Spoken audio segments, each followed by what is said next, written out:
I went to Parliament this morning with the idea of putting what I have said or what I feel on the floor of the House. 4 ministers have raised allegations against me in Parliament House. It is my right to be allowed to speak on the floor of the House. I requested the Speaker today. I went to his chambers and I requested him and I said, look, I would very much like to speak. I told him that people from the BJP have made allegations against me, and as a member of Parliament, it is my right to speak. He was non-committal. In his way, he smiled. But I'm hopeful that I will be allowed to speak tomorrow. What is going on here? This story started the day I gave my speech in Parliament about Mr. Adani. And I asked some fundamental questions to the Prime Minister about his relationship with the businessman, about how Mr. Adani has been given pretty much the entire India-Israel defense relationship, how he's been given the Bombay airport, other airports, how rules have been changed to allow him to be given these things.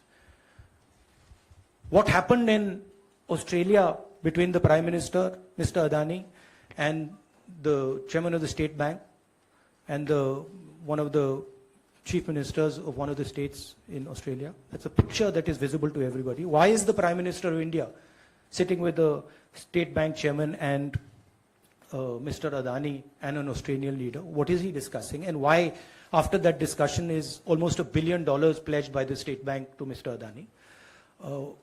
What was said in Sri Lanka? Why Mr. Rajapaksa, a person has made a statement saying Mr. Rajapaksa told him that Mr. Adani was given the contract and it was basically Mr. Modi who told him.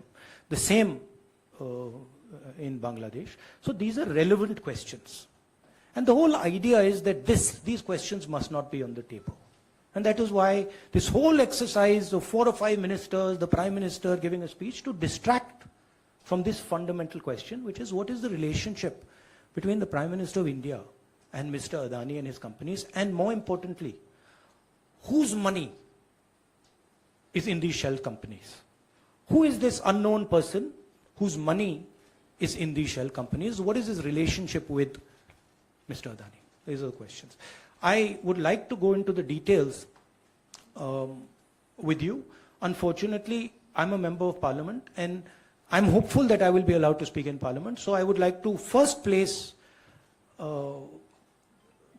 my statement on the floor of the House, and then after that I'll be happy to have whatever discussion you want with me. Unfortunately, I'm a member of Parliament. You can make a joke saying this. Unfortunately for you, but unfortunately for you.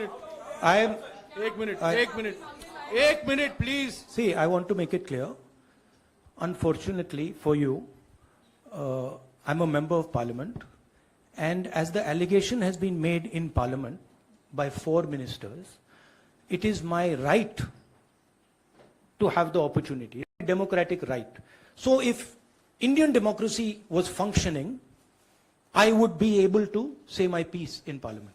So, please, let me speak. Please let him finish. So actually what you are seeing is a test of Indian democracy. After 4 leaders of the BJP have made an allegation about a member of Parliament, is that member of Parliament going to be given the same space that those 4 ministers have been given, or is he going to be told to shut up? That's what the real question in front of this country is right now. So, thank you. Thank you very much. Thank you.